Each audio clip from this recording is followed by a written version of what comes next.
నాన్న చెప్పు నాన్న. నాకు శాలరీ పడింది నాన్న, నీకేం కావాలో చెప్పు తీసుకొస్తా. ఏమొద్దులేరా, పర్లేదు చెప్పు నాన్న. మీ అన్నయ్య ఫస్ట్ శాలరీలో వద్దంటే కూడా గోల్డ్ చైన్ తీసేసిన. భలే ఉందిరా. నువ్వు ఇంతగా ఫోర్స్ చేస్తున్నావు కాబట్టి చెప్తున్నా, నీకు తోచినంత చిన్న గోల్డ్ చాలరా. సరే నాన్న, సర్ప్రైజ్. తెలుసులేరా. కళ్ళు మూసుకో నాన్న, ఆ, నోరు తెరిచి. ఏరా లడ్డు తెచ్చినావా నోరు తీర్చేయడానికి?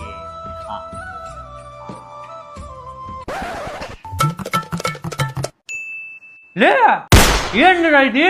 చిన్న గోల్డ్ అదేగా తీసుకురమ్మనిండేది నువ్వు. పెద్ద గోల్డ్ తీసుకురాలా, తీసుకొద్దు నా పోయి. నువ్వు పెట్టుకో